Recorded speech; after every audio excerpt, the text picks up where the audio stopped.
এটা আপনি কি ফোনে কাজ করতেছেন?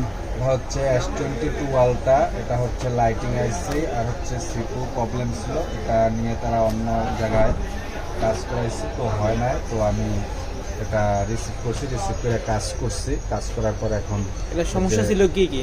এটা সমস্যা ছিল লাইটিং আইসি, ডিসপ্লে আলো আসতো না, আর হচ্ছে এটা ফোন ডেড ছিল, তো এই ডেড অবস্থায় ছিল, এই ডেড অবস্থায় আমি এটার কাজ করছি, এখন এটাকে আমি অন করে দেখাবো।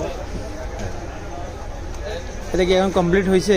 হ্যাঁ, এটা এখন কাজ করছি, মিটারে আমার শো করছে, এখন আমি ডিসপ্লে লাগাই এটা চেক দিব, চেক দেওয়ার পর যদি ওকে হয় তো ওকে হচ্ছে, এটা আমার কাজ করা শেষ। ঠিক আছে, তাহলে এখন আমরা রেডি করি, আমাদেরকে একটু দেখান তো। হ্যাঁ, যে রেডি করে দেখাইতেছি। কি ভাই,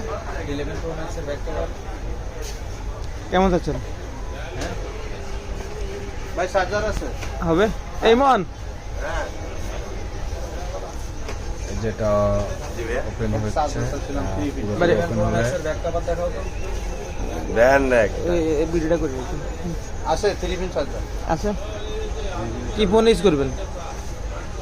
স্যামসাং স্যামসাং এর জন্য। স্যামসাং কি মডেল? 23 24 S23 যেটা S24। এখন অন হয়ে গেছে, তো আশা করি সব কিছু ঠিক থাকবে, কারণ যখন আমার কাছে আসছিল তখন ফুললি ডেট ছিল, কাজ করার পর এই যে এখন স্যামসাং গ্যালাক্সি লেখা আসছে, পরবর্তীতে আমরা দেখি কী হয়।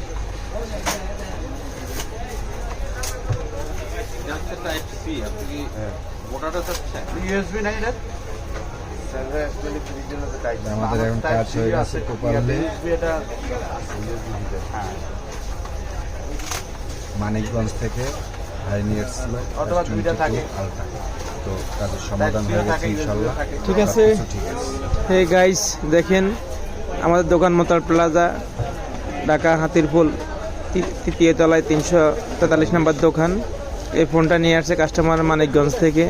এটা ছিল আপনার পাওয়ার আইসি সমস্যা, সিপিইউর সমস্যা। এটা আমাদের মোহিত ভাই সলিউশন করে দিছে। দেখেন, আরো এক জায়গায় দেখাইছিল, ওনারা কিন্তু এটা ডেট বলে এটাকে তারা রিজেক্ট করে দিছে, কিন্তু আমাদের মোহিত ভাই কাজটা সুন্দরভাবে সাকসেসভাবে সাফল্য অর্জন করছে, তাই কাস্টমারও স্যাটিসফাই। প্রথম দিচ্ছে না লাভ উঠাইলে হবো কি, এরপরে যদি পুরো টাকা ব্যবহার করতেও না পারে,